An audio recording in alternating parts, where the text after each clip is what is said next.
Vamos a la entrevista. La entrevista es presentada por Super Selectos. Bueno, como decías, abogados y notarios. Tenemos a Tania Pastor.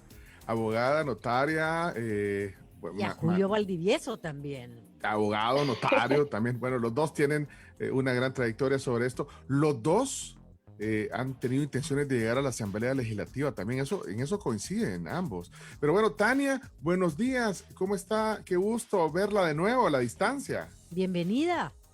Sí, gracias. Saludo aquí a la distancia también. Muchos abrazos a ambos, al Chino, todo el equipo de Pencho y Aida y a toda la audiencia, por supuesto, también al doctor Valdivieso. Es un honor estar con él compartiendo el panel. Siempre lo he admirado en las entrevistas, sus opiniones, me gustan sus planteamientos y la preparación que denota al emitirlas. No la ha invitado a su programa, Julio, Tania. Sí, pero yo nunca había estado con él como panelista, compartiendo con él como panelista, pero sí, yo ya fui a Pulso Ciudadano, estuvimos con Julio Valdivieso ya en 2 ocasiones. Se me olvidó decir de Julio que también es influencer de la televisión. Julio, sí. Buenos días. Julio Valdivieso, ¿qué tal? Hola, Pencho, buenos días. Ahí a Ida. Hola. Al Chino, Chomo. Y por supuesto a Tania, que sí ha estado en el programa. Creo que es de las promesas jóvenes que pueden dar mucho a este país. Ah, bueno, qué bueno que no habían, digamos, coincidido como panel en alguna ocasión. Gracias por el tiempo que nos dan. Sí, tienen obviamente una visión de la realidad interesante. Vamos a hablar de varios temas, de lo que está pasando. Yo solo quisiera romper el hielo con una duda que, de hecho, hoy en la mañana, así decía, bueno, y al final, ¿de qué sirvió todo el zipizape legal, constitucional, entre los órganos del Estado en el tema de la pandemia? Al fin no sirvió de mucho, sí sirvió, solo desde el punto de vista legal, porque al final los decretos, yo no sé, ya nos perdimos y hasta se nos olvidó ya de todo, las resoluciones de la sala, los vetos, las plenarias, las reuniones.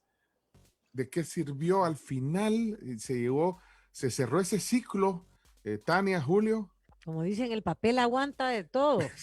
Solo recapitulando, y ahora que estamos viviendo una situación un poco preocupante en el tema del COVID, pero ¿se cerró ese capítulo constitucional legal? Tania, ¿quiere opinar sobre eso? Bueno, en realidad todavía estamos, la pandemia no está ni por cerca de terminar aún. No se cierra el capítulo, en realidad todavía continuamos. Lo que sí ya se cerró definitivamente, me parece que no hubo apertura, es al encierro, ya como parece ser que eso ya no es una opción a considerarse. No, yo pienso que todavía estamos, seguimos, hubo muchos decretos, de hecho una gran cantidad de decretos, hubo 3 decretos legislativos y algunos ejecutivos también que fueron declarados inconstitucionales. Bueno, hay que hacer toda la revisión del año, cómo estuvo en realidad para evaluar lo que se puede mejorar, porque siempre hay áreas de mejora y en este caso tenemos bastante, sobre todo porque la dinámica de confrontación entre el Ejecutivo y el Legislativo parece ir en escalada. Cuando uno cree que ya no pueden mostrarnos nada más, pues siempre hay algo nuevo que sale, ¿verdad? Nos sorprenden, pero ¿hay algún decreto que esté vigente ahorita en cuanto al manejo de la pandemia? Y no sé, Julio, ¿tú qué opinión tenés sobre todo lo que pasó? Así como ya habíamos hablado de esto antes, pero bueno, pasando el tiempo. En esto quiero hacerte muy claro. Creo que debemos de sopesarlo a nivel de realidad. Yo siempre sostuve de que el país requería un régimen de excepción para poder de alguna manera evitar caer en unas inconstitucionalidades en cuanto a ese régimen de garantías individuales. ¿Y cuál era mi tesis del por qué debería decretarse un régimen de excepción? Precisamente para evitar toda esa interpretación y todas estas declaratorias de inconstitucionalidad que se tenían, porque tú no puedes limitar un derecho constitucional vía ley secundaria. Sin embargo, no se lograron, creo que duró como 15 días nada más el régimen de excepción y después entramos en este entrampamiento estéril innecesario. Sin embargo, sin embargo, creo que aún a este momento el órgano ejecutivo es el rector en materia de salud.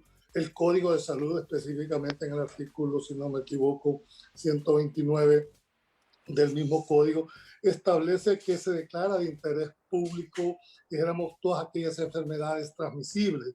Y específicamente el artículo 139 le da esa facultad al ministerio para declarar zonas epidemiológicas. ¿Qué te quiero dar con esto? Que todavía tienen enfrente y no lo queremos dar. Que estamos al borde de una segunda ola de pandemia con consecuencias todavía no imaginables. Y yo me llamaba la atención cómo es posible que estén abiertos chupaderos, hay que decirlo con esa propiedad, autorizadas por alcaldía o autorizadas de hecho, y que estas autoridades no puedan hacer absolutamente nada.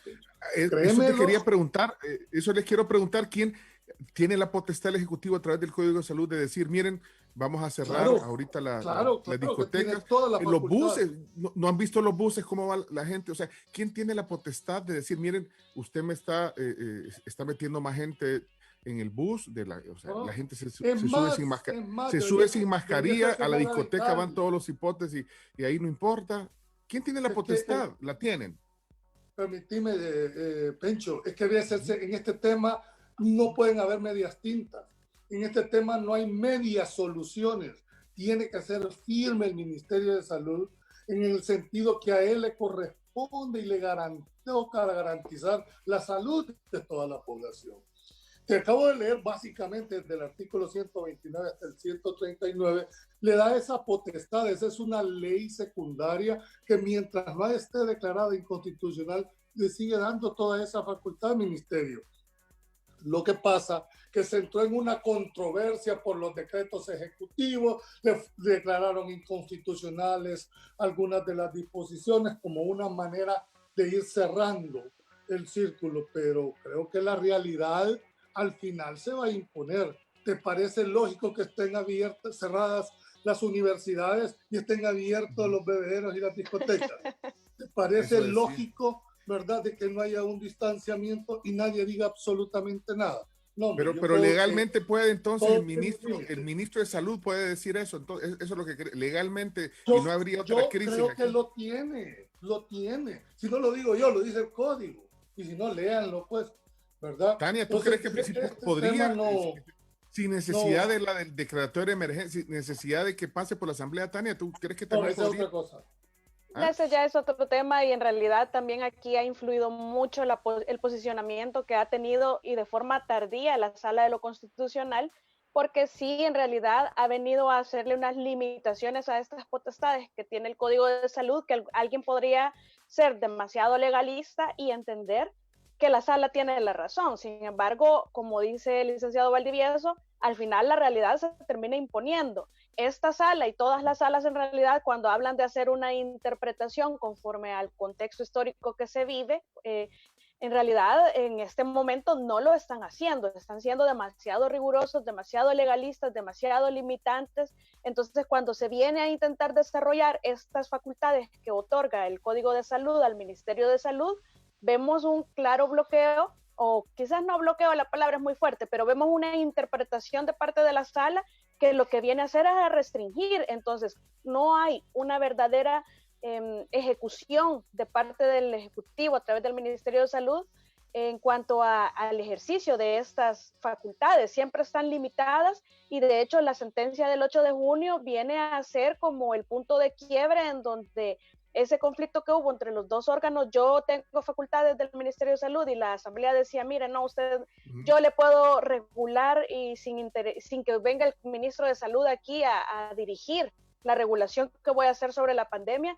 Ese quiebre se decantó la sala por la Asamblea, cuando a mí me parece que si el rector a nivel nacional, según la Constitución, según el Código de Salud, todas las leyes relativas, le otorgan la facultad al ministro de Salud, entonces, ¿por qué viene la sala a limitar estas facultades de una forma que está haciendo realmente ahora imposible manejar una pandemia en los términos epidemiológicos que esta requiere? Porque incluso el Colegio Médico hablaba de una ejecución de un plan estratégico muy, muy bien ejecutado, valga la redundancia, pero en la dinámica de que no hay plan, en la dinámica de que las facultades está excediendo el Ejecutivo y en la dinámica de que la sala es al fin quien dirime las controversias, lo que se ha hecho en la realidad es evitar o impedir que el Ejecutivo a través del Ministerio de Salud pueda regular todos estos temas. En algún momento los decretos que regularon la apertura de estos negocios también, es decir, todos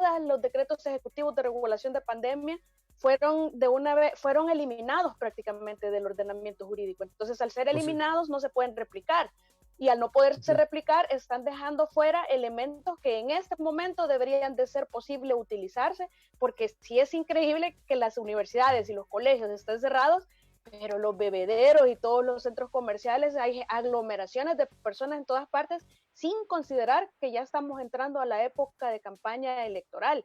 Entonces, el repunte de casos se va a dar porque se va a dar. Yo creo que es inevitable y está ya a estas alturas, yo creo que ya está más en la responsabilidad de cada ciudadano y en la conciencia que tengamos, porque ya la gente está saliendo por salir. Ya la gente ya perdió el respeto hacia el COVID. Ya dejamos de ver aquella cantidad de muertos que hubo al inicio.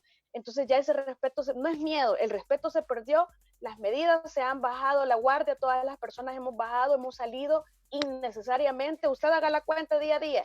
¿Cuántas veces salí hoy? ¿Cuántas de esas veces realmente era necesario que saliera? O si pude haber hecho una sola salida y hacer todo junto, pero ya la gente está actuando como que si estamos con normalidad y no ha venido ni campaña, ni estamos todavía en el propio 24 y las fiestas que ya todo el mundo anda en la calle. Eso te iba a decir, Tania, porque plazas, incluso colaboraciones de alcaldes que están ofreciendo fiestas, cohetes, etcétera, para las poblaciones, y eso de que no estás en campaña, yo le pongo un poco de duda todavía, porque se ve que andan gente haciendo campaña y con aglomeraciones de gente también. ¿Decía Julio? ¿Y de qué te sorprendes si este es el país del queso duro blandito? ¿Me entendés? Aquí hay sexta décima. ¿Me entendés? Pero miren, entonces, en conclusión, Tania, Julio, o sea, lo que les preguntábamos al principio, entonces, en conclusión, todo ese zipizapi y todo eso que vimos, y ustedes, de alguna manera, de nada sirvió. No sirvió. No, de nada sirvió porque no hubo, vaya, ahí decía Tania ahorita la reapertura económica, la fase y todo, al final, o sea, de nada sirvió, o sea, no tuvimos un control por todos estos pleitos, digamos, o impases legales. A ver, yo comparto con Tania cuando dije que se puede expulsar el ordenamiento jurídico, pero el Código de Salud no está expulsado. Y el Código de Salud le da todas las facultades al ministerio. Lo que pasa es que han querido resolver vía acciones legales situaciones técnicas científicas como es la salud. Así es. Si con un decreto yo no puedo regular que no haya más pandemia, hay que utilizar el sentido común. Bueno, aunque muchas veces no es el más común de los sentidos para determinadas cosas, pero te lo pongo así. ¿Tú crees que voluntariamente la gente va a entender bajo el argumento que se van a morir? No, este país necesita ordenamiento y el único ordenamiento es a través de la coacción de una norma. Si aquí fuéramos Suiza, fuéramos, dijéramos Europa, donde la cultura está impregnada, te digo sí, pero la realidad perdón, pero en esos países, si salís sin mascarilla ahorita, en Francia, en Alemania, en Suiza, te ponen multas de arriba de 100 euros. O sea, bueno, aquí ya ni pisto tuvieras. ¿Me entendés? O sea, son realidades, Pencho, que no las puede implementar. Por lo tanto, yo le apostaría más a la parte de prevención. También estoy claro todo el calvario jurídico que ha sufrido el ministro de Salud para la aplicación del Código de Salud. Lo entiendo, pero no lo abandone, ministro. No lo abandone, porque creo que a la larga eso se nos va a revertir a todos. Bueno, ¿y qué no la Constitución establece que la salud de los habitantes de la República constituye un bien público y que el bien general debe privar sobre el bien particular? Entonces, créeme lo que voy a decir. Para mí, de realidad, yo ya no sé si los abogados valemos en este país en el sentido de la ley. Ya aquí la gente no respeta absolutamente nada, no se quiere reconocer nada, y esto te lo hago más como una especie de frustración, Pencho, porque de lo contrario vamos a un despeñadero. Solo es valedero cuando el Ejecutivo la cantea, solo es valedero cuando el Legislativo falla. Siento que mis colegas abogados, los de las asociaciones, deberían de tener un pronunciamiento más fácil. Y finalmente, yo creo que la pandemia y las acciones no las vamos a frenar con situaciones de carácter jurídico. Creo que este es un abordaje que debería de hacerse en un programa solo para eso, Pencho. Ok. Chino, Chino. Si coincidís, porque el gobierno, una de las cosas que dice es, nos dejaron sin herramientas para gestionar la pandemia. ¿Coincidís? Claro, en algunos puntos, por supuesto, pero eso no los exime de que no lo puedan. ¿Qué les declararon inconstitucional? Aquellos decretos ejecutivos por no haberse seguido la parte formal. Pero si se hace nuevamente un esfuerzo, ¿cómo? Decretando un régimen de excepción para aquellos casos que no se vulnere la libertad de tránsito, ¿me entendés? Yo sé que es difícil, pero no habría forma para legitimarlo. Bueno. ¿Qué preferís? ¿Tener aquí una mortandad o en realidad sentarse y negociar un régimen de excepción con las consecuencias que eso termine, Chino?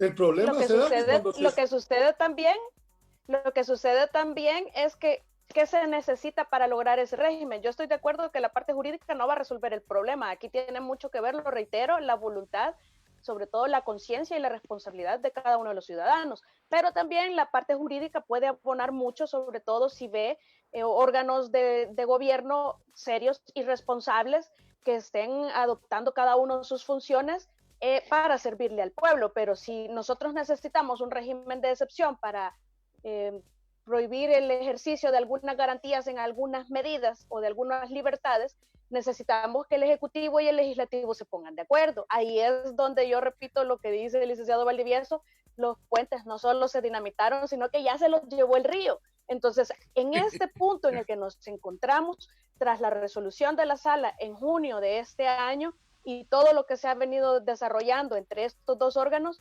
prácticamente el aspecto jurídico en relación al tratamiento de la pandemia, lograr un consenso, yo de verdad lo veo poco probable. A estas alturas ya no se va a lograr, ellos ya no se van a, el ministro puede hacer el intento, de hecho tiene la obligación constitucional de hacerlo.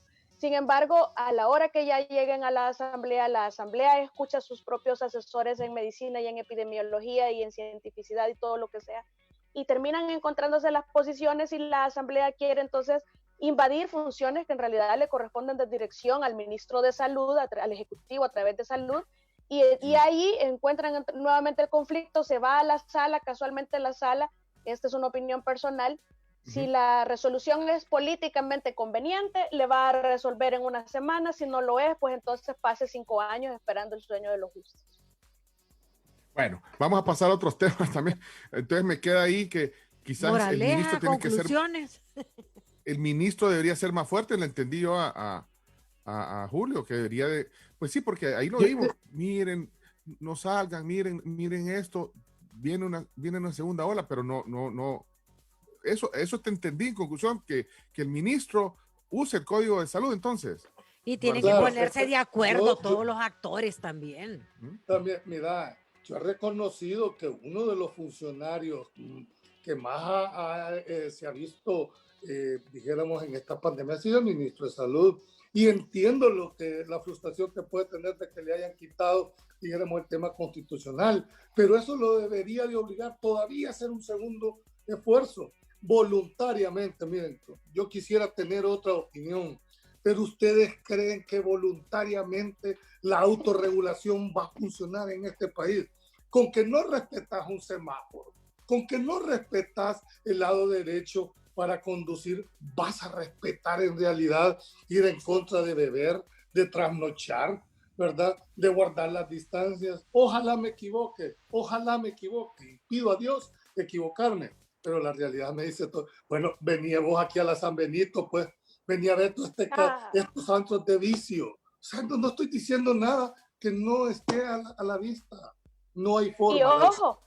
Y ojo, que son los chiquitos que andan en reuniones de estudiantes porque cerró el año, son los jóvenes que andan en estos bares los que al final del día terminan contagiando a sus parientes adultos mayores y vulnerables, y son estos los que están aportando la mayor cantidad de fallecidos en el país y en todo el mundo entero, porque esta es una dinámica que se replica. Es decir, la pandemia nos ha traído que al final del día los más vulnerables están siendo todavía más vulnerables por causa de sus mismos miembros de familia, jóvenes y también algunos casos niños, porque recordemos que abajo de los 12, 10 años no hay autocuido, todavía quizás más arriba de eso, el autocuido no existe, hay que estar permanentemente con los ojos sobre el niño, porque el niño en un descuido ya tiene la mano en los ojos, en la nariz, en la boca y toca todo. Por más que usted vaya a la par, el niño siempre le va a poner la mano en la baranda de la silla de las gradas eléctricas, le va a poner, se va a apoyar, es decir, no hay autocuido. Y los jovencitos, pues ya en lo alegre de las reuniones con sus compañeros que tienen todo un año de no ver, todos se abrazan, todos comparten, hay una cercanía, no hay protección de mascarillas, y al final del día los adultos mayores de sus casas de habitación son los que terminan siendo doblemente vulnerables a esta situación. Bueno, ustedes lo están viendo, ustedes también lo están viendo. Complementar la idea. Yo insisto que vuelvo a recalificar a mi país como el mundo del revés, porque aquí nada el pájaro y vuela el pez. ¿Qué te quiero significar? Hace 2 días acabamos de tener el día, la conmemoración de la Santísima Virgen de Guadalupe. No pudieron dejar entrar a un montón de gente que iba para pagar su penitencia, la regulación, y cuando vas a un chupadero ves que están a menos de medio metro. ¿Es eso sensato? ¿Es eso, te pido yo, lo más normal? Y nosotros lo vemos normal, que es lo peor de todo. Los bichos, mira, Julio, los bichos que están oyendo, los hipotes que están oyendo el programa, dicen, estos señores, qué exagerados son estos señores. Sí, cuando tengan al abuelo, cuando tengan al padre con una tajada de limón, entonces te vas a entender lo que esto significa, así de crudo. Sí, no, es que no estamos jugando. Y hay algunos que porque ya les dio, creen que no les puede volver a dar, y son los que andan sin mascarilla, es decir, mire, bueno, algo que no está probado y ahí andan sin mascarilla. Sí, estamos viendo un poquito desde el punto legal, eso era el primer tema que teníamos, que ya nos alargamos un poco, pero ¿qué se puede hacer desde el punto de vista legal? Son 2 abogados los que tenemos hoy, Julio Valdivieso y Tania Pastor. Es que me acaba de caer una nota de CNN aquí, dice Londres vuelve a un confinamiento estricto por COVID y aparece una nueva variante del virus. O sea, 2 noticias, esto es de ahorita. Dice, Londres volverá a un estricto confinamiento esta semana después de que los casos de coronavirus se dispararon en esa capital. Anunció el secretario de Salud. Fíjate, bueno, ahí el secretario de Salud hace ese anuncio y él dice las restricciones, dice Londres pasará del nivel 2 de restricciones locales a alerta alta, o sea, al nivel 3, muy alta, desde el miércoles a la medianoche y ahí sigue. ¿Cuál debería de ser la dinámica correcta, legislativa y en realidad de todo el aparato estatal? La dinámica debe de ser el ministro de Salud es el rector por constitución de todas las políticas en materia de salud. Si el ministro propone, porque hay un estudio que le respalde científico y lo vemos alrededor del mundo, todos pueden hacer a necesidad de la pandemia, pero entonces, ¿qué es lo que tiene que hacerse? Si la sala ya dijo, solo se va a hacer a través de leyes o a través de régimen de excepción, pues entonces la obligación del legislativo está en apoyar al otro órgano para el tratamiento de la pandemia, no la dinámica que se ha desarrollado acá, que es yo me opongo a todo lo que el Ejecutivo propone. Aunque también hay oposición, sigo leyendo esta nota y veo que, digamos, el alcalde dijo que duro es para las empresas que han venido también sufriendo, el alcalde de Londres, que la decisión del ministro de Salud es decepcionante para las empresas que ya han sufrido tanto. Ahí es donde entra el debate. A ver, es que no me lo pongas o lo uno o lo otro. Esa no es la forma de abordarlo. Yo creo que tiene que haber un equilibrio, una sensatez, pero tú no puedes abrir toda una actividad económica en situaciones anormales, Pencho. Es que lo que no queremos entender es que estamos en una situación anormal. Y con instrumentos normales no podés enfrentar una situación anormal, así sea y la justificación que se crea. Y si no, mira las consecuencias que está viendo en este momento. Entonces, con instrumentos legales normales no podés afrontar situaciones anormales.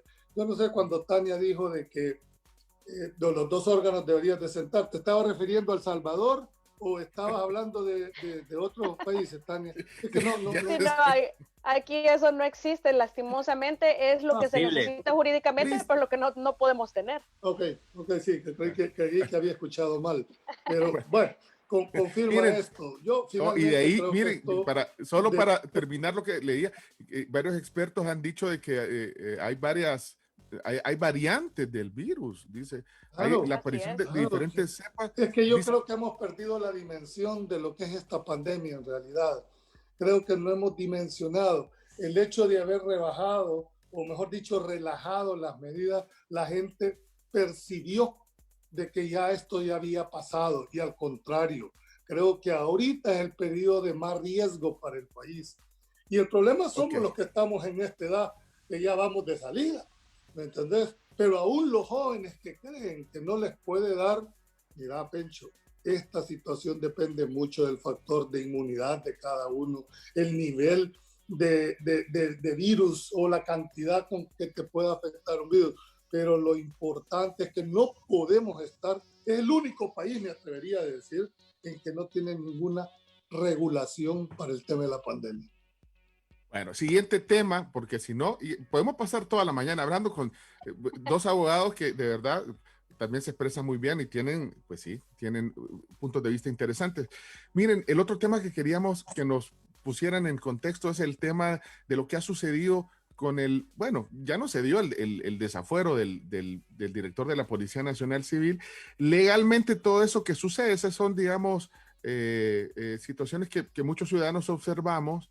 Al final vimos la jugada maestra, como decían algunos, que bueno, al final renunció el director de la policía como viceministro de Seguridad, ya no existía entonces razón para hacer el desafuero, pero entonces, ¿cuál es la situación legal y cómo eso, nos pueden hacer un panorama, por favor, de cuál es el estatus jurídico de ese tema del director de la Policía Nacional Civil?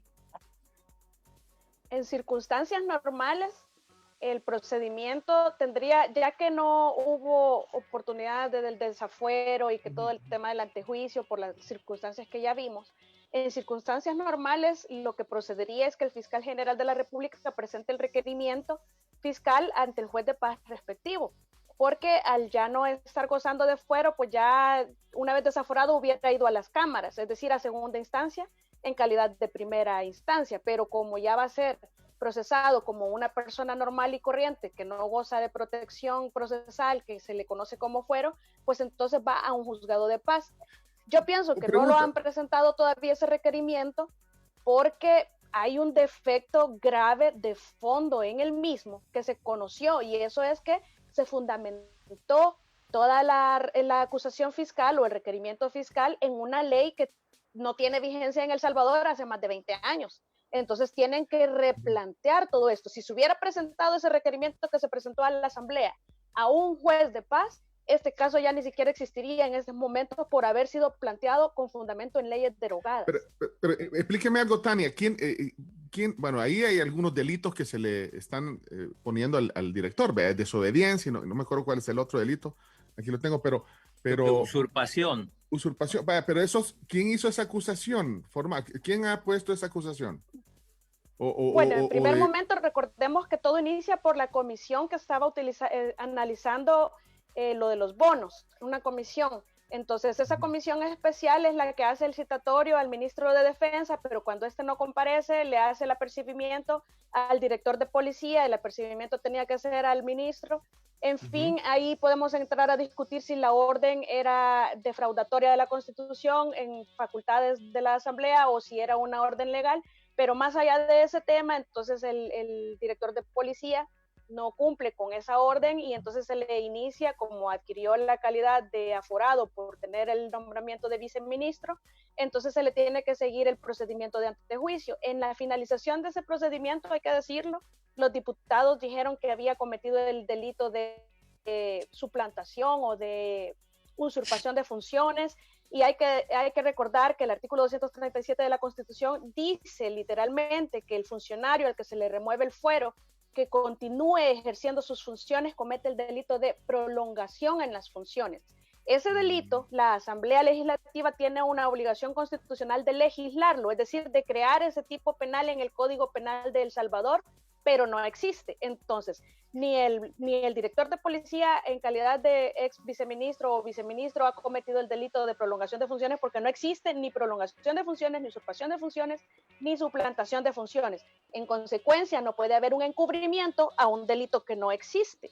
Y el fraude procesal viene de toda esta misma situación. Es decir, aquí, como decimos en buen salvadoreño, la Asamblea ha tenido un complejo de fiscal y ha presentado una camándula de delitos a ver cuál de todos estos le pegan, porque obviamente se sintieron ofendidos ante la actuación, cuestionablemente desde el aspecto ético, en mi opinión sí es válida esa parte, de llegar a sentarse cuando ya no tenían la calidad de viceministro. Sin embargo, ante esa molestia, crean una situación ahí de delitos que no existen y que deberían de saber que no existen. Eso es lo peligroso, no solo que lo crean, es decir, no solo que no existe, sino que crean que eso existe. Y entonces, por eso que el fiscal, porque dice que el fiscal podría actuar, pero entonces, por eso quizás no ha actuado. Julio, no sé si tú tenés una visión similar. Mira, podemos pasar toda la mañana discutiendo el fondo, pero la verdad que esto ya es innecesario. De conformidad con el reglamento interior de la Asamblea, la renuncia le puso fin a cualquier argumentación que pueda haber dentro de la Asamblea Legislativa.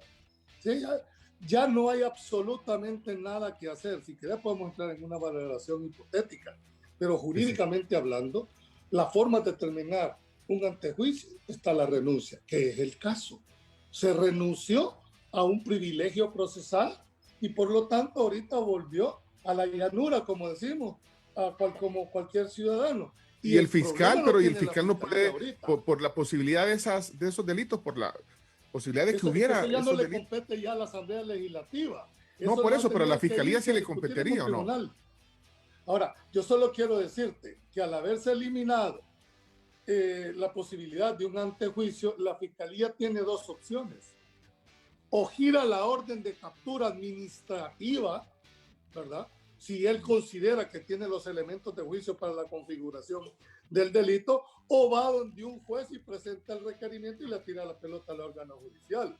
Como dice, así dijo no Tania, me hace sentido de que presenta un requerimiento y ahora con la nueva reforma, y Tania lo debe de entender, en la sentencia del año 2019, el doctor Nelson García declaró inconstitucional, pidió la petición de inconstitucionalidad del artículo 123 y 124 del reglamento interior de la Asamblea, que establecía de que cualquier persona podía hacer un antejuicio ante la Asamblea.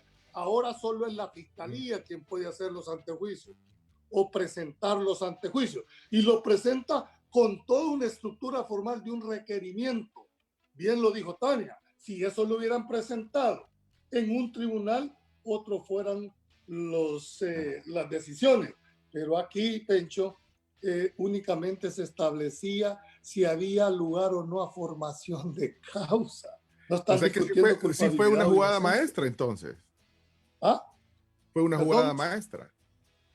Sí, ¿cómo jugada maestra? No, eso para mí fue una estrategia de una defensa material, que no sé si habrá sido conveniente o no, sus valoraciones habrán hecho. No, porque así se calificó. En libre decisión. Vamos a ver si el fiscal le gira la orden de captura al director de la policía, porque no tiene privilegio procesal.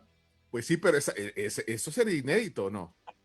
Bueno, yo lo sé, pero si yo fuera el fiscal, te dijera yo no creo que sería inédito, porque las fiscalías que hemos tenido, e incluso la actual, ha sido una fiscalía en la que selectivamente ha decidido a este funcionario si le decreto, a este funcionario no le decreto. Entonces, inédito no sería, porque ya vimos que el manual de actuación no está definido, o bueno, está definido. No, pues pero digo, porque yo nunca he visto una orden de captura para un director de la policía. Cuando vemos policía. nosotros un tratamiento desigual en materia de detenciones administrativas, que si se trata de Juan Pueblo, va todo el peso de la ley, pero si se trata de alguien poderoso, económicamente poderoso o políticamente poderoso, entonces entro a valorar si políticamente conviene o no conviene a ciertos intereses.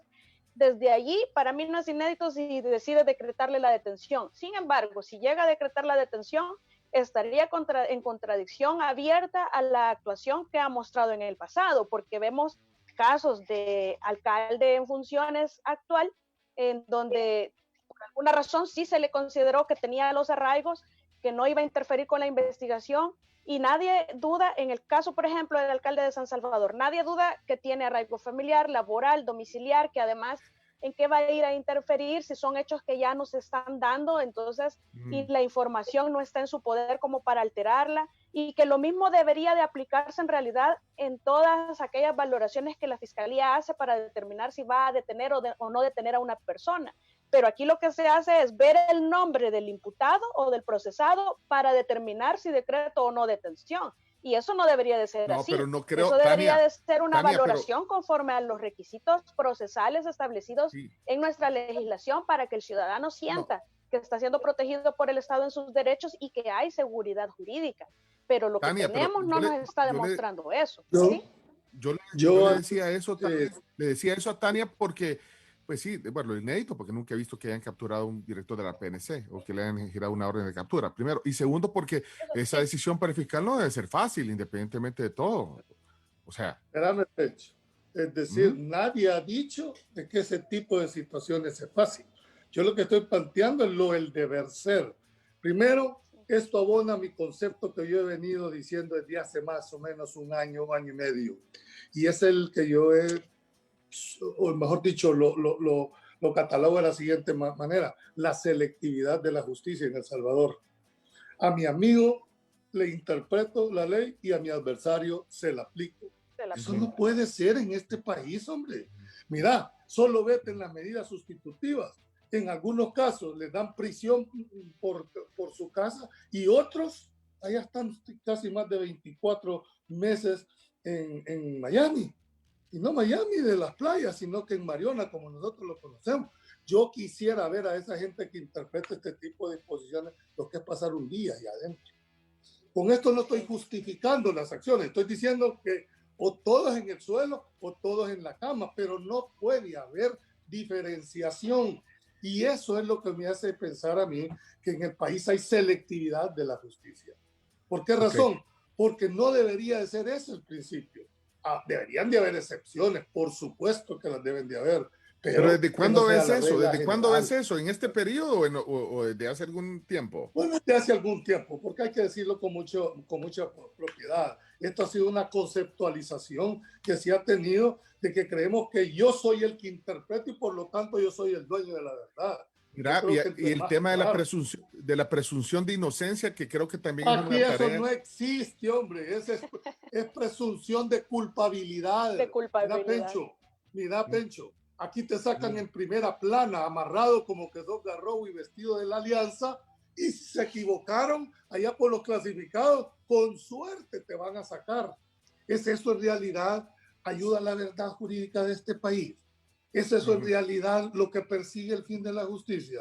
Denigrar a una persona. ¿En qué abona la verdad sacar a un hombre barbado, sucio, con las manos atrás, en primera plana? Bañándose. Yo creo que eso en realidad la verdad no lo abona absolutamente a nada. Yo por lo menos mi concepción filosófica de un positivista claro que me he declarado siempre, no lo puedo aceptar. Y por más que me tilden que es radical, no, este país no tiene opción si no tenemos una verdadera justicia equilibrada, pero sobre todo objetiva, imparcial. Miren, sin eso, hay mucha gente escuchando hoy y viendo la transmisión de Facebook. Han subido el rating del Facebook, ustedes dos, hoy.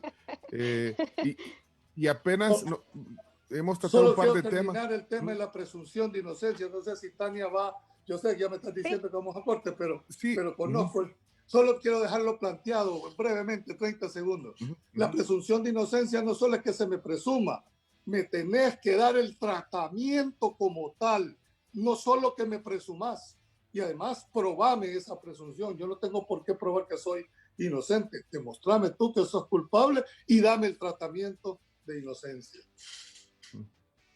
Okay. Tania, algo, 30 segundos para hablar sobre... Sí. Yo sí tengo, como también a la hora de encontrar áreas de mejora como esta que hemos identificado claramente, hay que hacer propuestas. Y a mí me parece que no es que no podamos tener eso a lo que aspiramos, es que no ha habido la voluntad política de hacerlo. Y la voluntad política aquí es como un ente mitológico, no existe. Porque si existiera, hace mucho rato se hubiera creado dentro de las políticas de persecuciones fiscales unos requisitos o unas condiciones o unas cualidades por las cuales cualquier fiscal general de la República se pueda guiar para seleccionar los casos que va a procesar primero para evitar esa selectividad. Esa sería una propuesta clara que me parece que ayudaría mucho, crear un sistema para identificar los casos que se van a ir procesando como van llegando, porque van prescribiendo, porque es su gobierno actual, porque hay mucho dinero de por medio. Es decir, hay cualidades que se pueden identificar. Y dos, tiene que convertirse en delito todo aquel funcionario que cometa acciones o ejecute acciones que impliquen hacer una aplicación selectiva de la justicia. Me parece que con esos dos elementos podríamos comenzar a avanzar en algo. Perfecto, gracias por ese comentario y las propuestas, como decía Tania. Bueno, hacemos pausa. Queremos hablar del Tribunal Supremo Electoral, queremos hablar de la sala, todavía nos queda un segmento más. Dijo Julio que podemos pasar toda la mañana. Bueno, podemos pasar toda la mañana. Hasta las 5 de la tarde le entregamos a la tarde sin estrés el programa. ¿Te parece, Julio? Me parece. Está bien, Pencho. Y ahí les mandamos almuerzo. Tania Pastor y Julio Valdivieso hoy conversando con nosotros. Tenemos un segmento más. Espéranos un ratito, Chino. Te veo pensativo, Chino. ¿Qué te pasó? No, muy atento, muy interesante los conceptos y preguntas para el segundo bloque también. Ok. Tania, Julio, refil de café. Ya regresamos enseguida. Vamos hablando de Super Selectos, esta entrevista también, la magia de la Navidad. Está en Bakery Super Selectos con los deliciosos postres de temporada. Disfrute de pasteles navideños, roscas y pay de manzana, baguettes y muchas opciones más. Super Selectos, cuidamos de ti siempre. Ayer nos contaban, solo como un paréntesis, nos contaban sobre el servicio express que tiene ahora Super Selectos también. O sea, si querés un pedido express en menos de 2 horas, puedes entrar ya sea a la aplicación, a superselectos.com, y ahí pones express y con un cargo adicional, pues te mandan en menos de 2 horas tus productos, máximo 25 productos. Super Selecto patrocina este espacio. Ya regresamos.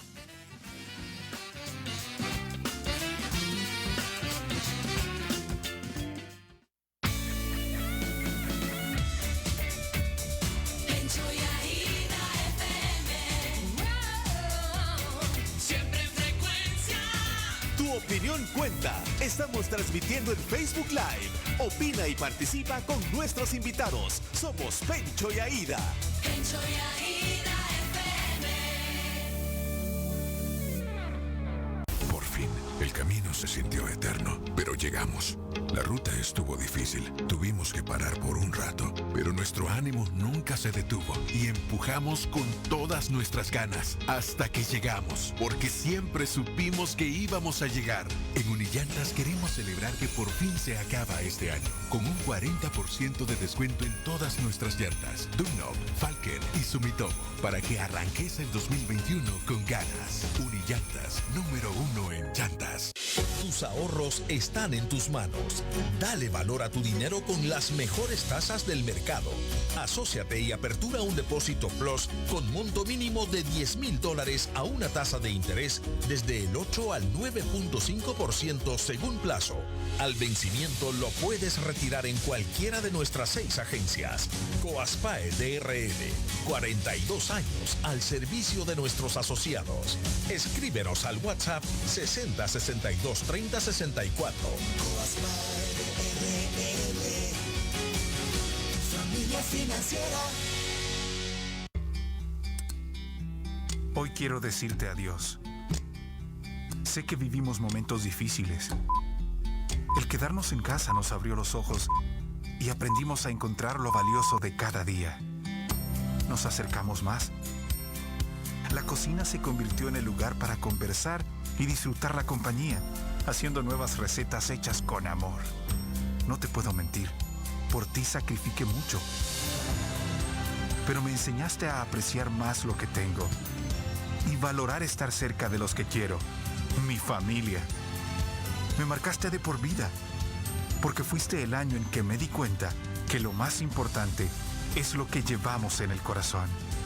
Y a pesar de los tiempos que vivamos, si estamos junto a quienes queremos, el próximo año será mejor. Super Selectos. Tu super. No hace falta ir lejos si vamos juntos. Empieza los mejores viajes de tu vida estrenando tu propia Nissan X-Trail con una cuota de $510. Nissan, Grupo Q. Porque es momento de seguir adelante. Continúa tu formación profesional estudiando una maestría en la Universidad Evangélica. Asista al evento virtual Meet the Experts y obtén un cupón de 50% de descuento en matrícula. Inicio de clases febrero 2021. Búscanos en redes sociales como Escuela de Posgrados UEES, Universidad Evangélica de El Salvador. Educación de calidad con valores cristianos. Astenomax es un energizante que contiene aminoácidos, minerales y complejo B que te ayudarán a mantenerte lleno de energía para todo el día. Menos excusas, más entrega. Encuéntralo en tu farmacia favorita. Astenomax, un producto de Laboratorios Pile. En caso de duda, consulte a su médico. Lea cuidadosamente las instrucciones de este medicamento. Todo equipo necesita de un referente. Ahora tenemos dos. Amanco, el referente en construcciones de América Latina, está conectándose con la empresa global en soluciones innovadoras para obras. Wavin, para conectar lo mejor del mundo con tu casa. Escuchaste Amanco Wavin. Escuchaste lo último en innovación. ¿Necesita transferir dinero a un familiar y no tiene cuenta? Sí, aquí. Soy su celular. Para transferirlo y sin salir de su casa, dígale que entre al app Davivienda El Salvador y que abra una cuenta móvil en minutos. Este es el valor de estar en casa. Mi casa es El Salvador. Davivienda. Mayor información en www.davivienda.com.sb. Depósitos garantizados por el IGD de conformidad a lo regulado en la ley de bancos. Regresa Volaris, la aerolínea de los precios bajos.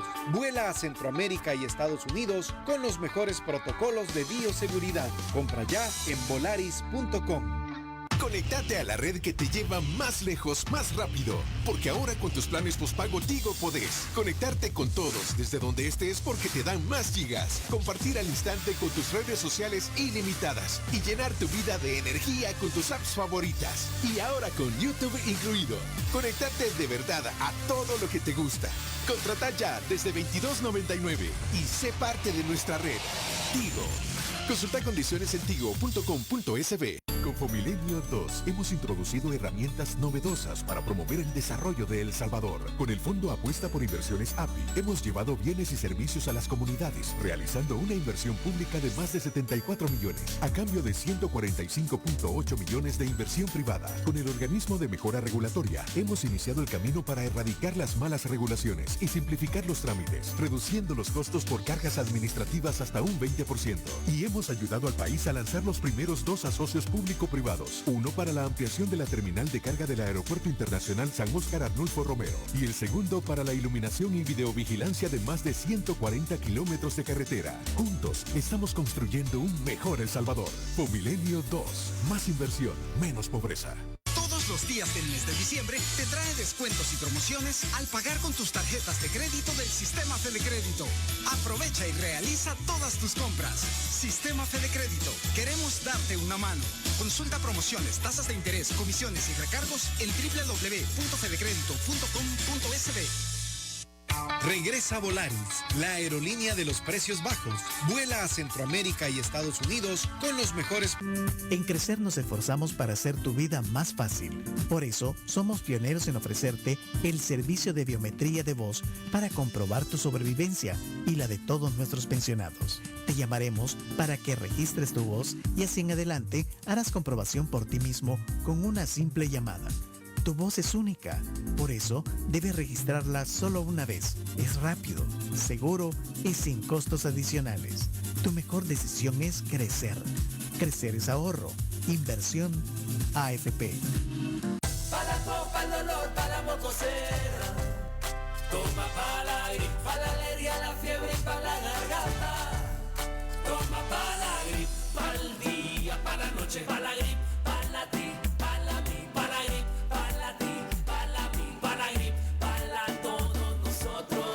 Rápido para todos los síntomas de la gripe. Para la tos, para el dolor, para la mocosera. Toma para la Palagrip, para la alergia, la fiebre y para la garganta. Toma Palagrip. Lee detenidamente las instrucciones del medicamento. Consulta a tu médico. En CISA Seguros sabemos que cada viaje, cada ruta y cada kilómetro recorrido cuenta. Por eso creamos CISA Auto por Kilómetro, el primer y único seguro totalmente digital en El Salvador, hecho a tu medida, al mejor precio. Un seguro inteligente en el que pagas con base en los kilómetros que recorres. Porque para nosotros, tu bienestar lo es todo. CISA Auto por Kilómetro. Adquiérelo exclusivamente en CISACO. Disponible en Play Store y App Store. O contacta a tu asesor de seguros. Todos los días del mes de diciembre te trae descuentos y promociones al pagar con tus tarjetas de crédito del Sistema Fedecrédito. Aprovecha y realiza todas tus compras. Sistema Fedecrédito. Queremos darte una mano. Consulta promociones, tasas de interés, comisiones y recargos en www.fedecredito.com.sb. Regresa Volaris, la aerolínea de los precios bajos. Vuela a Centroamérica y Estados Unidos con los mejores.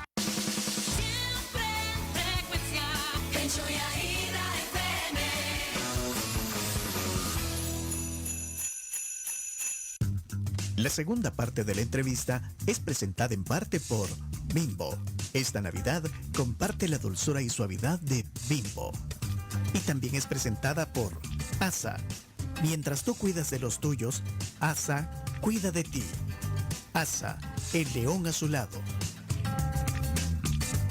Bueno, y en un año tan retador, ASA, compañía de seguros, invita a todos los salvadoreños a que renovemos la esperanza y hagamos realidad ese sentimiento con pequeños pero significativos detalles, siendo solidarios entre nosotros y acompañando al que lo necesita. De hecho, nos invitan a sumarnos a una campaña de recolección de fondos a beneficio de Ayúdame a Vivir. Se puede dejar un donativo en el redondel navideño de ASA que está ahí, el redondel de Aguizón, en Antiguo Cuscatlán, el sábado y el domingo de 4 a 8 de la tarde. Y si no, en línea también en las redes de ASA, el león a su lado. Qué bueno. También agradecemos a Bimbo, es gracias a Bimbo. Pongamos las gracias sobre la mesa, Bimbo. Y agradecemos a Tania Pastor y a Julio Valdivieso que nos han dado tiempo para chambrear hoy, tertuliar, que es lo que nos gusta hacer en este programa, observar la realidad, no perder el buen humor. Leo muchos comentarios positivos, fíjate, sobre la plática, me alegra eso, de verdad que en Facebook también están así, muchos positivos. Sí, hay mucha gente en Facebook. Bueno, el último segmento de la plática que tenemos ahorita y que vamos a correr, lo pueden ver en Facebook, también en audio y video, en la cuenta de Pencho y Aida. Miren, les voy a poner unos audios antes de entrar al tema del tribunal y otras cosas que nos quedan aquí corriendo y espero que tengan tiempo. Si no me avisan si se tienen que ir. Julio, ¿me avisas? No, yo estoy en mi oficina, Pencho. Llamamos a otro de los abogados que salen en el panel de los viernes. ¿Cómo se llama el abogado? ¿Ah? Al doctor García. Al doctor García. Ahí me vas a dar el teléfono de él. Tenemos ratos de no hablar con él. Sí, te lo voy a Solo pasar. ahí, yo te lo paso. Bueno, pero miren, rapidito, voy a poner aquí, la gente se toma el tiempo de dejar algunos comentarios y todo, así que los voy a poner rapidito, Tania y Julio. Vamos a hacer 7986-1635. Moisés, buenos días. Muy buenos días. Saludos a todos, querida familia.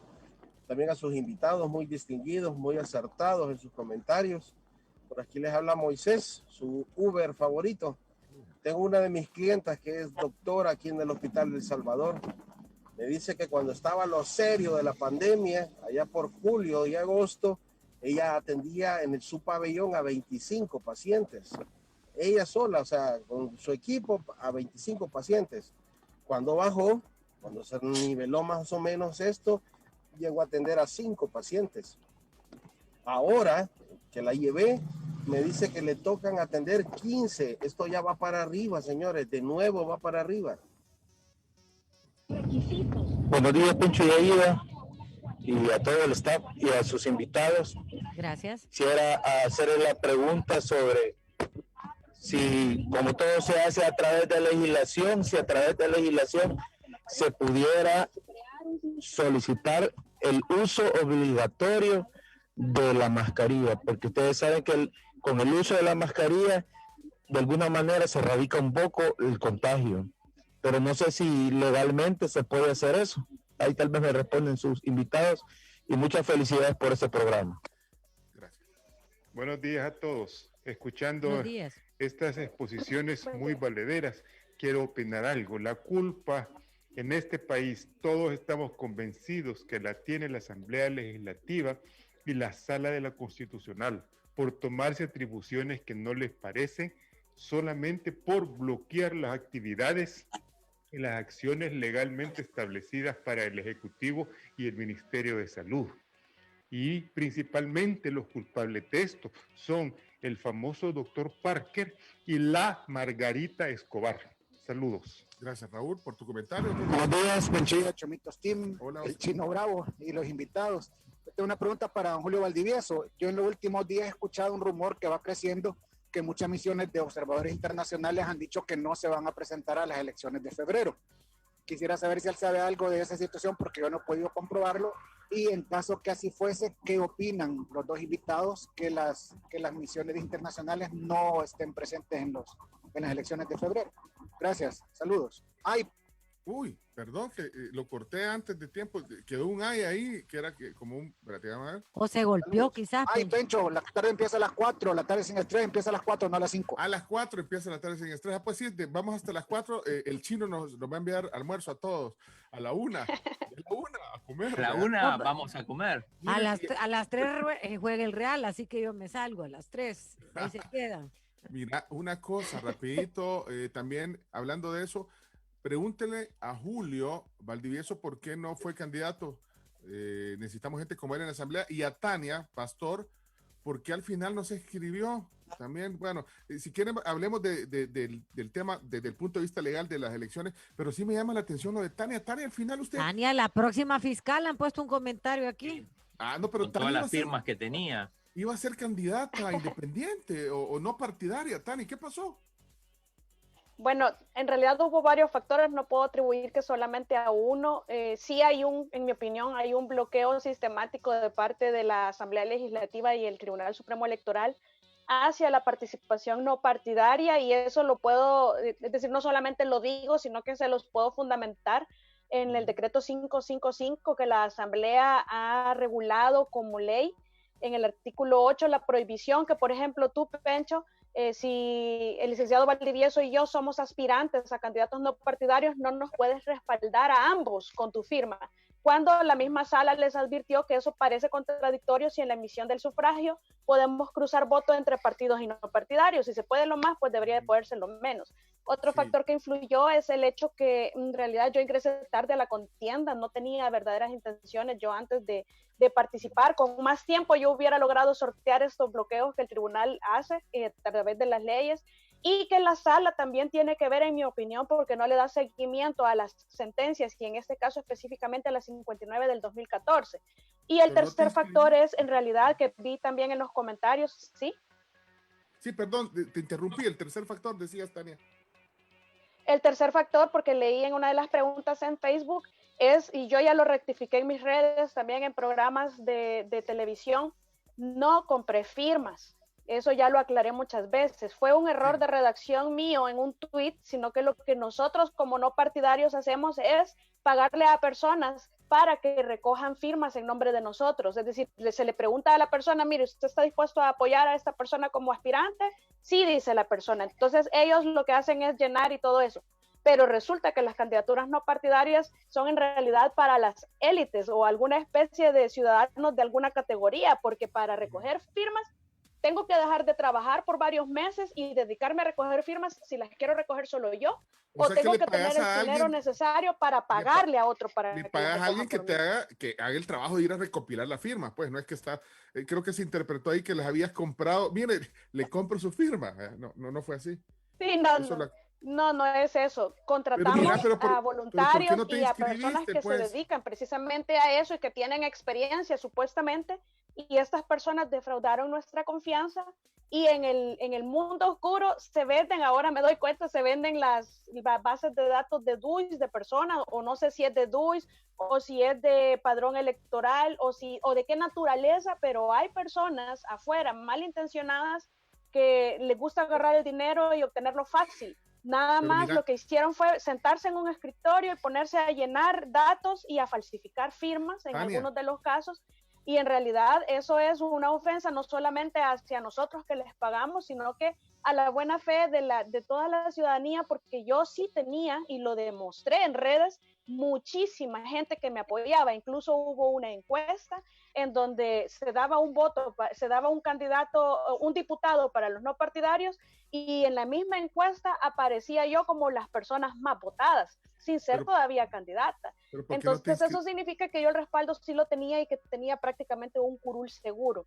Lógicamente esto se hubiera podido pasar si los plazos fueran respetados por ambas partes, es decir, los ciudadanos y también la administración, pero nosotros tenemos una seguridad jurídica que no existe en el país, en donde solamente los ciudadanos estamos obligados a respetar los plazos, pero el tribunal no los respeta. El tribunal tiene 48 horas para devolver libros autorizados y se toma hasta 1 mes y 2 meses.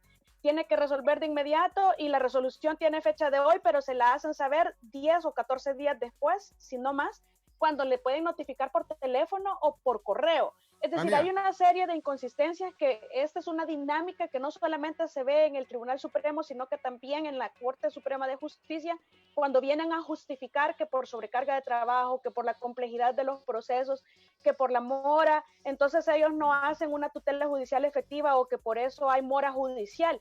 Pero se supone que el Estado salvadoreño tiene que garantizarnos a los ciudadanos de forma gradual y progresiva el goce de nuestros derechos. Y pero eso no se ve por parte la de atención, ninguna Tania, institución ni órgano del Estado. No sé si me escucha, Tania, pero ningún partido le llamaba la atención entonces, ningún partido político. Porque esa era la pregunta y luego que responda Julio, ¿por qué no se volvió a escribir si ya fue candidato? Pero no le llamó la atención ningún partido, Tania. No.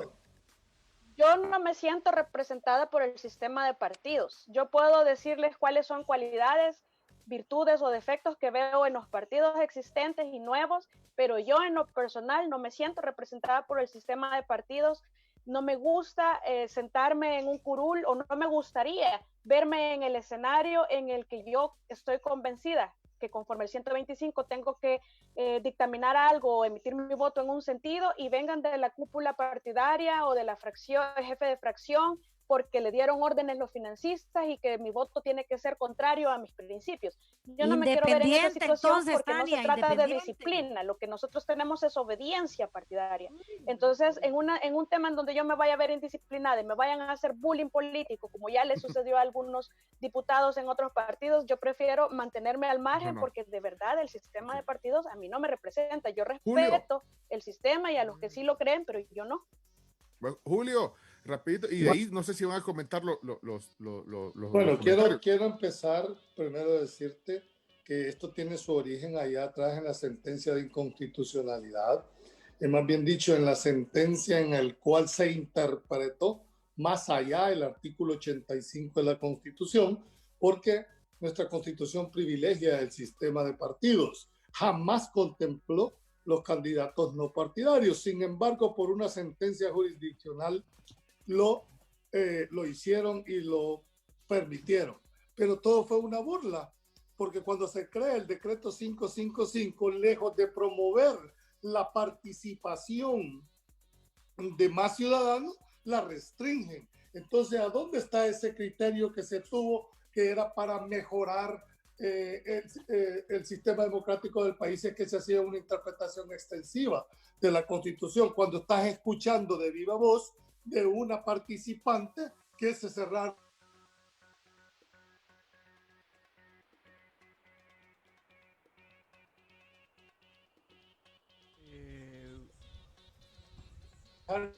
llegar con firme persona que razone su principio y su fundamento, llegue a la Asamblea Legislativa. Ahí, con todo el respeto, hay unos buenos, muy contados, por cierto, diputados, pero el resto ni idea sabe de dónde está sentado, mucho menos de su razonamiento. Pero quiero contestarse a los que nos escribieron. Primero, lo del uso obligatorio de las mascarillas, por supuesto que se puede regular. El problema no es de ley, el problema es de aplicación de la ley. ¿Cómo le vas a aplicar? ¿Qué sanción? ¿A dónde creo que debe estar la solución? Que los restaurantes, los centros comerciales, el transporte, ellos sí pueden exigir: usted no entra a este centro si no lleva puesta la mascarilla. Eso sí puede normarse, porque son la gente que controla el ingreso. Para la ciudadanía lo veo muy difícil el cumplimiento tiene para comprar mucha gente una mascarilla y es una realidad, había que dotarla, pero vuelvo a insistir, el tema no es de legalidad, porque o sea, el tema es de aplicación y de realidad. Y lo otro es que yo no he escuchado el tema de que no quieran venir al país observadores internacionales, ¿verdad? Yo estoy por invitar en estos momentos en mi programa a los candidatos no partidarios, porque creemos que debió haberse fomentado. Solo van de 67 candidatos no partidarios, 2 inscritos, 2. ¿Y sabes por qué bloquearon las no partidarios en mi interpretación? Porque el sistema de partidos está muy golpeado y la gente, al tener opciones no partidarias, se hubiese decantado por este tipo de... y eso iba en detrimento de los propios partidos políticos. Por eso es que cuando tú lees el decreto 555 y ves en el artículo 8 lo que están hablando, deja mucho que desear. Al final, todo fue un show, el hecho de haber interpretado la Constitución, permitir las candidaturas no partidarias, cuando en la realidad no van a permitir, mientras esta gente esté en las cúpulas de los partidos siendo dirigidas por personas con esa mentalidad. ¿Qué le puedes explicar un Tribunal Supremo Electoral donde 3 de ellos son nombrados por los partidos políticos? Es decir, imparcialidad puede haber. Ok. Bueno, y en cuanto al trabajo del tribunal, así, ya que estamos hablando de elecciones, rapidito, bueno, ya han habido algunos también inconvenientes en las inscripciones y todo, pero ¿cómo ven el rol, incluso las acusaciones que se le hacen a algunos, como tú decís, elementos del tribunal que, bueno, si los mismos partidos los han designado, ¿verdad? Mira, Julio Oliva. Salvo raras excepciones, yo creo que la magistrada presidenta del tribunal me parece una persona muy ecuánime. Al final hay que decirlo también en función de la objetividad, son propuestos por los partidos políticos, pero deberían de actuar como jueces, con todo lo que eso implica. Pero hemos visto posiciones no muy felices de algunos magistrados. Yo quiero terminar con esto. Ese tribunal ni es tribunal, porque nunca actúa como tribunal, aparece uno por un lado, otro por el otro, no aparece como órgano colegiado, y mucho menos es supremo en materia electoral, porque siempre le han marcado la pauta la sala. Por lo tanto, primero rescaten, señores magistrados del Tribunal Supremo, esa dignidad de funcionar como colegiado, ¿verdad? Como colegiado, y lo otro es que en realidad sean en la máxima autoridad en materia electoral. Tania, sobre el tribunal, rapidito, Tania, Pastor.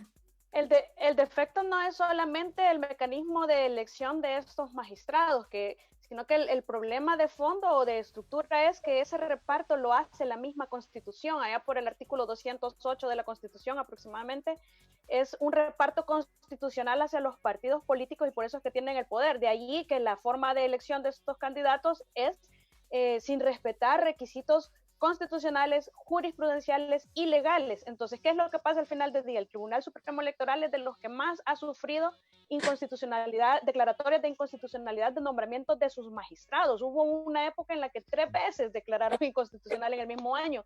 Y esto es porque la Asamblea se rehúsa a respetar estos requisitos, porque entonces estaríamos hablando que los magistrados serían personas cualificadas, personal, técnica y profesionalmente para ejercer ese cargo. En la medida en la que eso no se ha respetado nunca en El Salvador, tenemos lo que tenemos actualmente, magistrados decantados por defender a los partidos políticos que los pusieron en el poder. Hablando de órganos colegiados, sí es un órgano colegiado el Instituto de Acceso a la Información Pública, ¿verdad? Hoy veía un titular en un periódico que decía golpe a la transparencia. ¿Esto es real o es exagerado? Bueno, estaba viendo que ya no se van a grabar las sesiones de los comisionados del Instituto de Acceso a la Información Pública, que normalmente creo que ese punto deberíamos de resaltar. La transparencia no debe tener orden ideológico. Creo que todos los organismos colegiados estarían en la obligación de grabar sus sesiones. ¿Por qué razón? Porque el acta que refleja es lo que pasó en la sesión. Y la única forma de comprobar qué se dijo sería este tipo de grabaciones. ¿Por qué tenerle miedo al tema de la transparencia? ¿Por qué tenerle miedo a qué es lo que se discute? que estarán discutiendo el pontificio número 14 o temas tan trascendentales de seguridad nacional que la gente no quiere verse. Creo que al revés. Miedo. O miedo, es decir, ¿por qué razón no? Yo, si me querés grabar, grabame. Si yo estoy consciente de mi posición, les guste o no, ¿me entendés? Esa es una forma de establecerlo. A mí cuando alguien se rehúsa a grabar es porque esconde algo, es porque no quiere o demuestra su incapacidad para sostener puntos eminentemente de discusión, o esconde algo que no quiere que la ciudadanía se da. Creo que este es un retroceso, el hecho de no querer grabar la sesión. Tania, sobre esto. Y no solamente grabar, se trata de grabarlas. Yo pienso que sí, este es un retroceso y es muy peligroso para la ciudadanía, porque lo que buscamos es cada vez más transparencia, no retroceder, es lo que yo hablaba anteriormente. Tenemos que tener la garantía de que de forma progresiva se nos garantizan más los derechos fundamentales, y el derecho a la transparencia es uno de ellos. Definitivamente tampoco es únicamente de que lo grabemos para que miremos, cuando sabemos, por ejemplo, que en la Asamblea Legislativa sí se transmiten, pero la parte sustancial de los debates donde toman las decisiones, eso nunca ha sido público, porque las decisiones siempre han tomado bajo la mesa.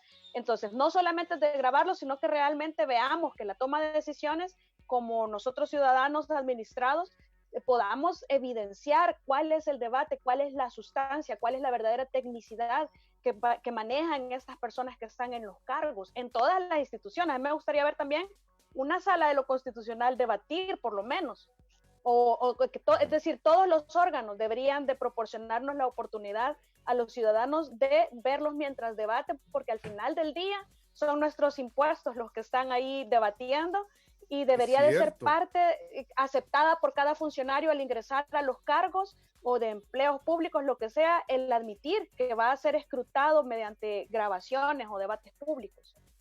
A mí me gustaría ver cómo es una sesión de verdad de los magistrados. ¿Cómo se llama? Todos los 15 magistrados, 15 son, ¿eh? 15 magistrados. Sí. Pero cada uno en su sala. Ajá, ver una... Pero eso no se puede ver. No hay, pero hay otros países que sí.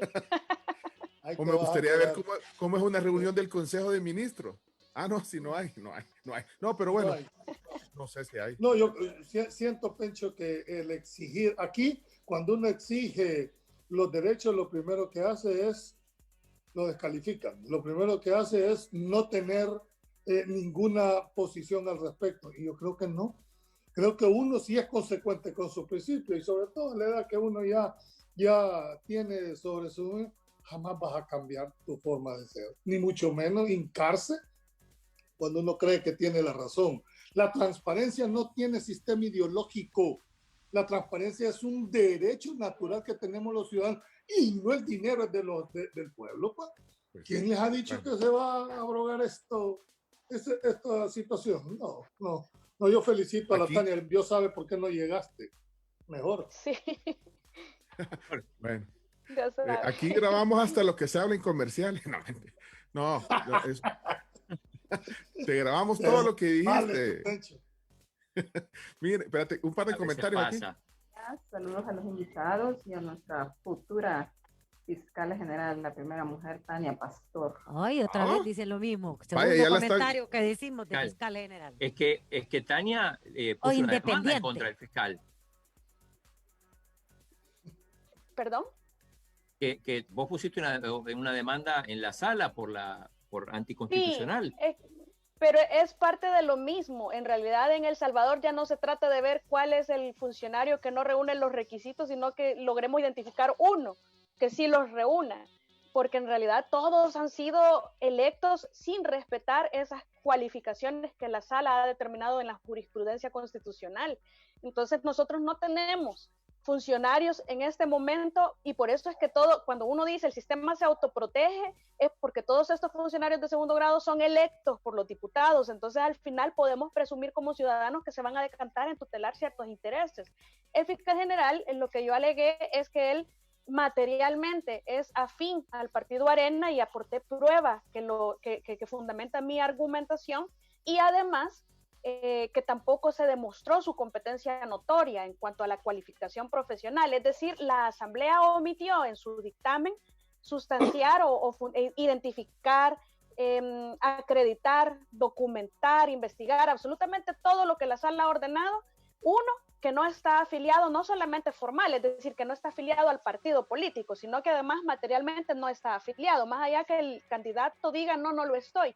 Y dos, que este candidato tiene la competencia, es decir, la cualificación, dice la sala. Esto se refiere a la competencia notoria, que es alguien especializado en un tema en específico y que además es sobresaliente por el resto de candidatos. Entonces, eso no se documentó en el dictamen porque no había forma de documentarlo, más allá que el postulante dijo, yo voy a ser independiente, yo se lo voy a demostrar con mis acciones, pero es que los requisitos constitucionales y jurisprudenciales no están para que los candidatos se sienten a prometer nada, porque esto lo que nos va a llevar es que en el futuro, la próxima asamblea lo que va a hacer, no estamos seguros que sea independiente, pero él dice que lo va a hacer, entonces dejémoslo. Ese es lo que está presentando esta elección. Yo quisiera abordar un poquitito, si me permitís, en un minuto, Pencho.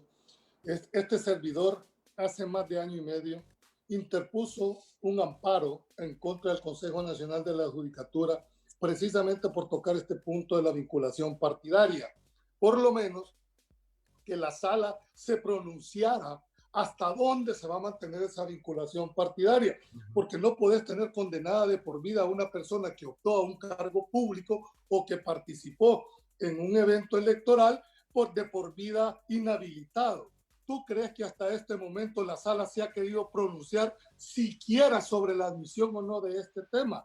Año y medio, cuando han habido aquí resoluciones de 24 horas. Y esto no tener una agenda en contra de la sala como muchos han creído que se tiene. No, señor. ¿Dónde está esta pronta y eficaz cumplida justicia? Si ustedes son los que deben de dar el ejemplo. ¿Te parece sensato que a año y medio ni siquiera se hayan atrevido a decir si admite o se deniega? Sería interesante que la sala se pronuncie sobre la constitucionalidad o no de una persona que estuvo participando, no quedó de candidato en un puesto de elección popular y lo mantengan ahí latente, insignificante. Yo he tomado la decisión de incluso hacer la demanda internacional en contra de esta sala, porque no se vale que la pronta y eficaz cumplida justicia hasta estas alturas no se haya podido. Si al final el ciudadano lo que dice es resuelvan. Si ustedes dicen que 50 años o que es una decisión perpetua, la vamos a respetar. Lo peor, el daño más grave que le hacen a un país es la incertidumbre, porque ni te dicen sí, ni te dicen no, y te mantienen ahí el sueño. Y esto no solo a nivel de sala, esto es a nivel de la mayoría de jueces de este país. Bueno, pero mira, Julio, pero al presidente del BCR, el expresidente, ya le respondieron rápido. Resolvieron rápido. Por eso, pero ¿por qué razón? Porque los que hemos sido, dijimos, duros, porque los que hemos estrenado nuestra opinión nos tienen vedado, pues ahí se van a estar. Todos los días voy a seguir insistiendo que hacer valer un derecho no es estar en contra de ninguna persona. Lo que yo estoy planteando, hoy soy yo, mañana puede ser Tania, puede ser tú. ¿Y a cuenta de qué? Pues nos vamos a quedar callados. Eso no se vale callar. Ese es mi eslogan a partir de ahora. No se vale callar, va. Ahí está. Para cuando no se vale callar, no se vale callar. Tenemos que irnos. Esa frase de campaña, vea. No se vale callar. No se vale callar. Tania, se puede llamar un programa también. Tienen que trabajar, tienen que hacer su trabajo profesional también. De verdad, es bonito hablar con ustedes. Reinstalaron la sala, ordenó que se reinstale el presidente del BCR. Exactamente. Eso fue rápido. Y es que no se cuestiona la capacidad del expresidente, ni tampoco se cuestiona su derecho, se cuestiona la actuación de nuestra administración de justicia. ¿Por qué él primero y por qué cientos de personas que están esperando el sueño de los justos en sus demandas de amparo, ellos no? ¿Por qué todas las personas que despidieron, por ejemplo, al ingreso de la nueva administración el año pasado, están todavía esperando y a él se le resolvió ya? Hubo otro caso anteriormente de un amparo que en una semana otorgaron medidas que hasta incluso se le ordenó al ministro de Hacienda que suspendiera investigaciones en contra de esa empresa o persona. Es decir, hay una clara selección de demandas a conveniencia política, y esto da un fundamento bastante sustancioso para acudir al sistema interamericano de derechos humanos, como menciona el licenciado Valdivieso. Aquí ya estamos suficientes como para tener e ir y acudir ante la Comisión Interamericana por desprotección, por trato desigual, y esto es manifiestamente, es decir, esto es claro y expreso. Hay una selección de casos que sí, casos que no, lo mismo que yo estaba denunciando sobre la Fiscalía anteriormente, como dice el licenciado Valdivieso, se da en todos los niveles. A Julio le dijeron, agarre su numerito, le dijeron, y ahí lo tiene. Sí, así es. Sí. Lo que pasa es pero la verdad que Pencho, y hay que siempre ponerlo, dijéramos, tenemos que salir ya de esta selectividad. Yo siempre lo he dicho para que el radio escucha nos entienda, porque podemos hablar de leguleyada, de fundamentación. Aquí, o todos arriba o todos abajo. Es decir, si vos me vas a aplicar a mí la norma, pues la misma disposición, la misma razón. Pero ¿por qué por unos son más rápidos que para otros? Esa selectividad es con la que yo no comparto. Bueno, me han dicho, mira, deja de hablarle ya en contra de la sala. ¿Por qué el hecho de estar en contra de un proceder? Y esta es una batalla. Oye, a mí me gustaría, porque hay tantos de que hablan, pero hablan solos. A mí me gustaría en realidad que este tema lo hiciera alguna vez a profundidad con los que dicen ser los defensores del Estado de Derecho y los defensores de la Constitución. Llevémoslo al debate público, vamos a ver cómo salimos. Pero no se vale callar, don Pencho. Bueno, hay que hablar con los magistrados. Ojalá que un día algún magistrado... Bueno, cuando hemos tenido magistrados, no esta sala, bueno, sí ya tuvimos a Aldo Cader, ¿verdad? En el programa, en algún momento. Tampoco comparto yo eso, porque ellos no están para... que cómo hacen para seleccionar los casos, ya le hemos preguntado. Ni siquiera eso, porque ellos ejercen jurisdicción. Los tribunales se resuelven en los estrados, allá. ¿A dónde están las causas o sus argumentos? En la sentencia. Un magistrado no tiene por qué llegar a un programa de opinión pública a decir por qué falló de una manera o por qué falló de la otra. Pero sí le puedes preguntar cuál es el criterio de selectividad para establecer o resolver. Por orden de llegada se ve que no es. Selección, eso sí se lo puedes preguntar o no. Sí, mira, que la selectividad no es porque yo lo diga, están los hechos. ¿Por qué de una manera resuelven en 24 horas y de otra manera a la bermeja les vas a llevar la notificación a los peticionarios? Bueno, pero el mismo expresidente del BCR dijo textualmente, estoy convencido de que la verdad va a prevalecer. Ya lo había cantado.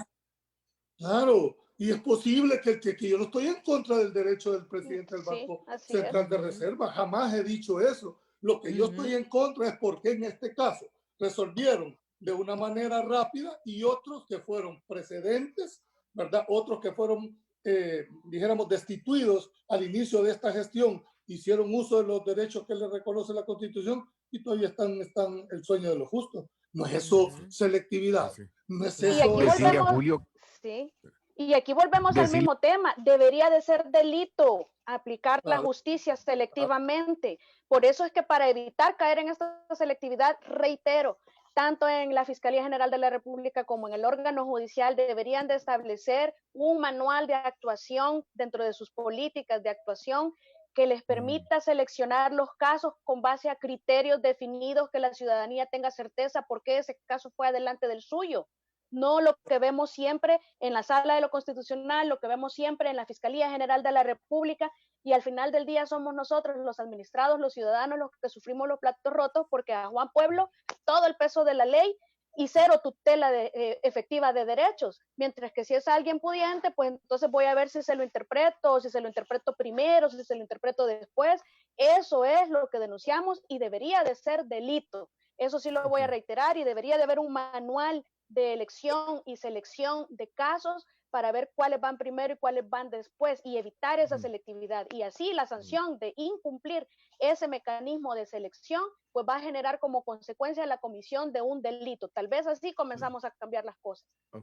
Decirle a Julio que haga uso entonces del silencio administrativo. Si no se quieren pronunciar, entonces ni modo, pues hay silencio administrativo, por eso es que sigue todo igual. Saludos. Miren, tenemos que cortar. Eso no opera en materia judicial. Tenemos que cortar el programa. Opera precisamente para temas administrativos, pero no jurisdiccionales. Si no, si solo por silencio administrativo, todos los casos fueran favorables. ¿Verdad? Tenemos que cerrar ya tenemos que cerrar. Son las 11 de la mañana. Son las 11 de la mañana, ya tenemos que cerrar. Pues sí. No se vale callar. No se vale callar. Nos íbamos a quedar hasta las 4 de la tarde, pero ya nos acordamos que no podemos. Porque no, miren, gracias por el tiempo, que de verdad, con ustedes, híjole, no alcanza el tiempo. Tania Pastor, Julio Valdivieso, abogados. Los dos han querido ser fiscales, por cierto. No, yo no. ¿Vos te inscribiste? No, yo no duraría ni un día. Ay, usted tampoco. Tania, ya estoy poniendo palabras que no son. Pues sí, no. Me confundí. No, Julio creía haberlo visto en alguna lista, pero no. Nunca me llamó ¿sabes por qué no me llama la atención?